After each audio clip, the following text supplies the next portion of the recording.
I think everyone knows this weekend is a big one on an emotional level for you at the very least. What will it be like, do you think, for you when you step onto the field at Red Bull Arena wearing a different jersey than the one that you wore there for so long? Yeah, it'll be a little bit strange for sure. Probably a little bit emotional. I haven't thought about it too much. I've tried to focus in the here and now, which is just our games that we had in front of us. Obviously this week I've been thinking about it a little bit more, and I'm just excited to go back and see some friendly faces. Certainly be a little bit emotional, but I'm professional enough to go in there and know what I have to do to prepare myself mentally and try to get 3 points for my new team I'm on. Early on this season, people were very quick to judge the performances of the younger guys who are being asked to step into your old job in New York.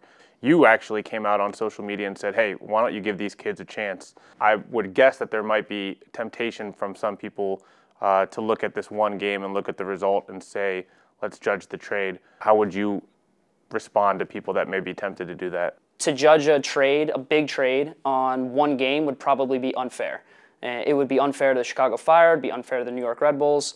And like I said on Twitter, when these articles come out about comparing me and Sean Davis and Tyler Adams and all these guys, is that it's not fair to them. For anyone to go out and just judge everything based on one game is probably a little bit knee-jerk, but that's the day and age that we live in. So I would say at the end of the season, when both teams are finished and done playing, that's probably a more fair and accurate reflection of whatever people want to say about the trade. I know for you, probably a part of it is going to be able to see the New York Red Bull fans one more time.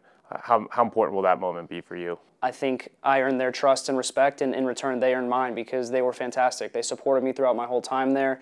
I'm going to stay after the game. I'm going to make sure that I go around and I clap them and I tell them exactly how thankful I am that they supported us so well during our time there. And obviously, win, lose, or draw, I know for a fact that they won't be happy if we end up getting the better of Red Bull, but I still think it'll be a good time for me to say goodbye to them in person and thank them for everything they did for me.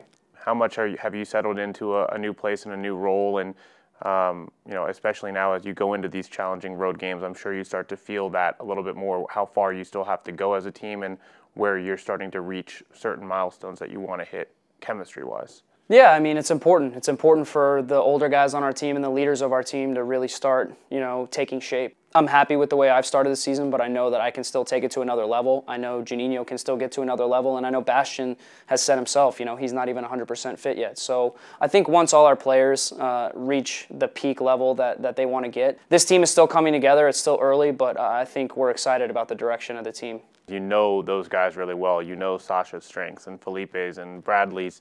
How much has that been a part of your preparation this week, letting guys know, hey, maybe a little bit more of a detail of what they'd like to do and don't like to do and how to best attack or defend against that? Yeah, that's been a good part of our preparation. I think anytime you come to a new team and you're playing your old team, you always want to try to help your teammates out with little things that maybe they don't see on video, things that you know about your teammates that you trained with every single day. So I know Sasha really well, and it's going to be fun playing against him, going one-on-one and having a good battle with him. In terms of our center backs, just telling them Brad's strengths, what he likes to do.